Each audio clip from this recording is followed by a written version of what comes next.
Well, we had another tight series, buddy.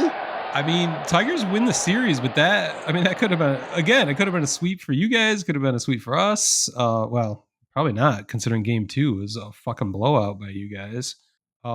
It They were talking about a Detroit Sports Talk Radio this morning is the least satisfying series victory imaginable because the 2 games we won were by 1 run and we only scored 3 runs in those games. So, yeah, game 2 was the big one for you guys. I thought that was a bizarre game. Were you watching? I watched. Yeah, I watched everything. I got it top to bottom. Really, Start Flaherty, to finish. I thought Flaherty was really good in game 2, and somehow he gave up 6 bloop singles in a row that just sent the game spiraling. That's my all-time favorite inning this year.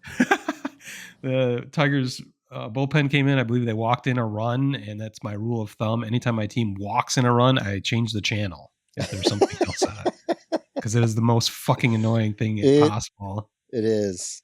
I think the Cubs were on, so I switched over to that, which wasn't as much fun either. So, yeah, I mean, we've talked about it. Your White Sox had been one of the hottest teams in baseball in the second half. I think you're now 500. Yeah, 12-12. Yeah, I just used StatMuse to pull all those stats, pull all the records. But yeah, I mean, night and day compared to what you guys had been last year and in the first half of this year. So, and I feel like every series has been really competitive with the Tigers and Sox this year. So it's compelling baseball.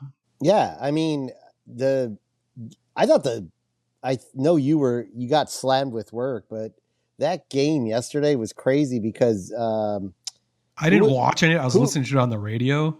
Who was your pitcher? He had a perfect game through 5 innings. Yeah, it wasn't.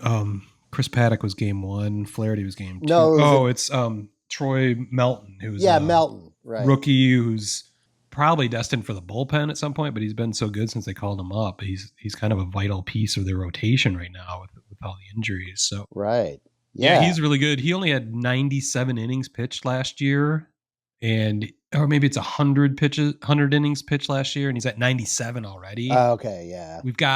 They were doing all the math on the radio today. There's essentially 40 games left at this point. So, I mean, think about it. Every starter's got maybe eight more starts left, and that would put him way over 140.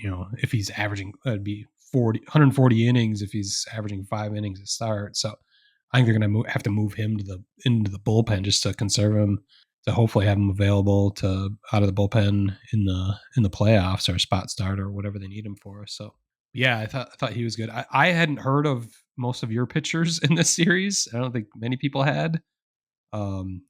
Elvis, what's his name? Elvis entered the building. Elvis had left the building. Yeah, Elvis struck out the side.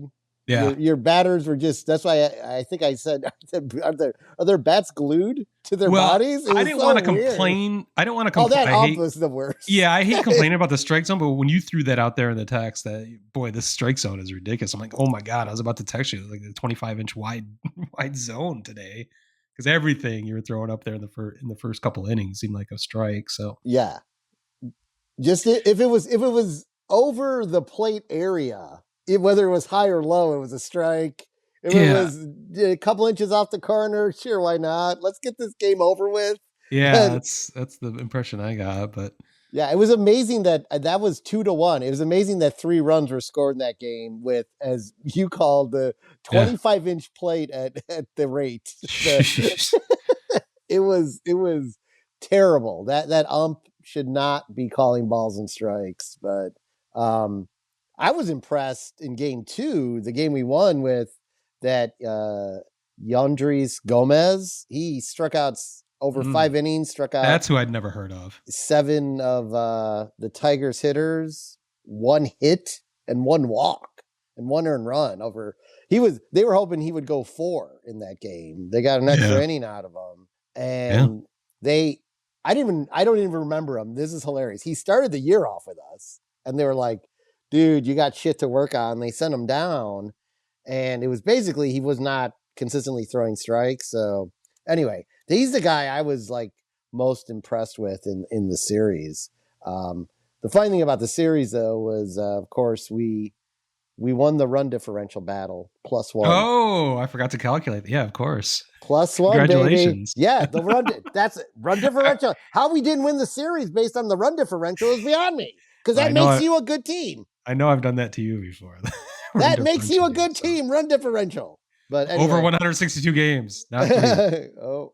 Whatever. Well, actually, the Cubs are still amongst the best run differential. Oh, maybe not anymore, but yeah, they have been for quite some time. So that it kind of blows that theory out of the water. But yeah, I know. They've been competitive. The series are fun to watch. The Sox have been fun to watch.